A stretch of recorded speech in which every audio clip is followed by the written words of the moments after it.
This podcast is brought to you by People's Food Co-op, a community-owned grocery store in downtown La Crosse, Wisconsin and Rochester, Minnesota, that promotes local farmers and producers through an emphasis on fresh, healthy, sustainable food. Anyone can shop. Everyone is welcome. For more information, visit them online at pfc.coop.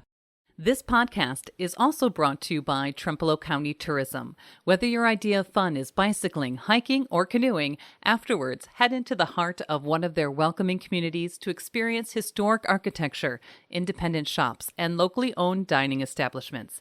Visit Trempealeau County Tourism online.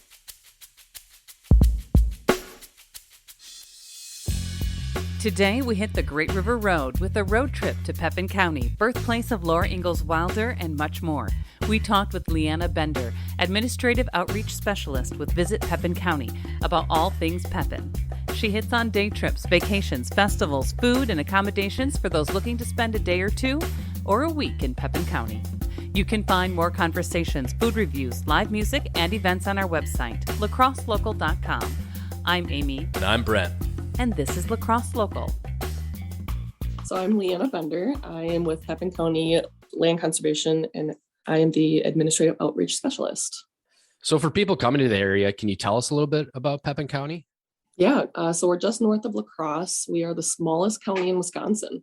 We're located on the west side of Wisconsin along Lake Pepin and the Chippewa River, and the Great River Road runs along our southern border. You know, I know a lot about Pepin County, at least driving through the Great River Road. Why should people consider this destination? Like you said, it's kind of a smaller destination. What are the kind of key points for it? Yeah, so what I like about Pepin County is that it's far enough away to get away from the crowds in the big cities, but it's close enough where it's just a day trip. So gas prices going up, it's kind of nice to just have those, weekend day trips. We're a lot like La Crosse. We've got the bluffs, we've got water. But again, we have fewer crowds. That's something that I actually did a lot of when COVID. We're out of it, pretty much out of it now, but going to these smaller communities, you really found out about the arts and culture, the small businesses that go up and down the different streets, the shops. I mean, it's really kind of exciting. And also, for someone who doesn't like big cities like myself, it's kind of a nice little day trip they can go up there for. Yeah, absolutely. We still have everything you're looking for. You can still go shopping. You can still go up and get pie. You can go to a winery, but you're not going to be running into huge crowds, huge lines. You're saving money on gas. You're safer. There's a lot more outdoor recreation for you. It's a good choice for a weekend vacation this summer. What has been something, that you found to be most interesting about the area?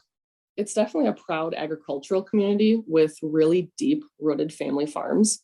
And some of those farms they open themselves up and they offer you to stay there, or you can come for like a day trip, shop at their little farm. They have cute little farm stands.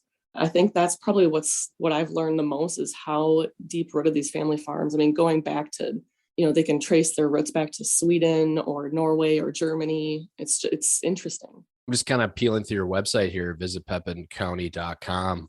Some of the things I'm interested in, we have some festivals like Artspire and La Crosse, but these more arts and culture ones, you have some art fairs, you have some art galleries. What's kind of coming up in the area and related to festivals?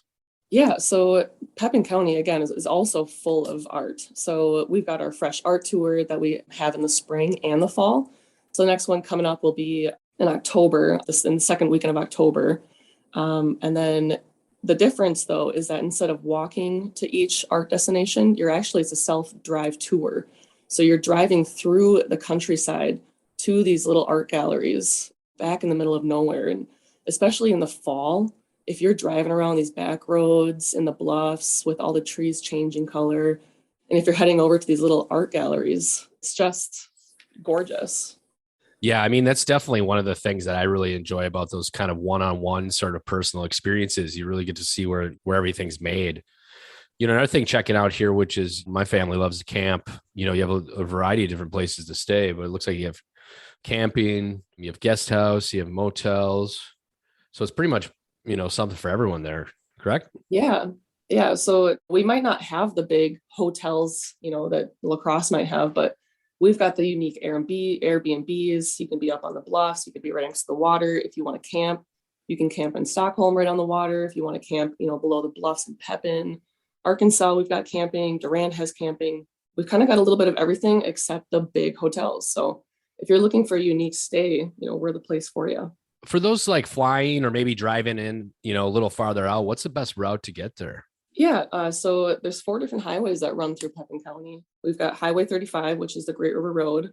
Otherwise, if you want to meet us on Highway 10 or going south on Highway 25 or even Highway 85, you can meet us on any of those. So what's coming up in Pepin County? What's something you think people should, if this is their first time here in the area, what should they go to coming up? If I were coming up to Pepin County, I would plan for Laura Days. Laura Days is a unique experience. You can actually go and see where Laura was born. You can dress up like Laura. If your kids are looking for something to do, they can learn how to be a pioneer. It's just a very unique weekend that you're not going to find anywhere else. So if people want to check out Laura Ingalls Wilder Days, September 10th and 11th, 2022, what's the best avenue for them to go to for that and, place to stay, food, dining, all that jazz? Yeah, they can head over to our website, visit pepincounty.com. Otherwise, our Facebook and Instagram, visit Pepin County as well. You can find Laura Days on there. They have a website, and then you can click on that. Otherwise, we have any information you might need either in our visitor guide or on our website too. La Crosse Local Podcast is a production of River Travel Media. Do you have an interview idea you'd like to share with us? Message us on Facebook at La Crosse Local. Find out more about us at lacrosselocal.com, and you can subscribe to the La Crosse Local Podcast on your favorite podcast app. If you like us, rate us 5 stars. We appreciate it.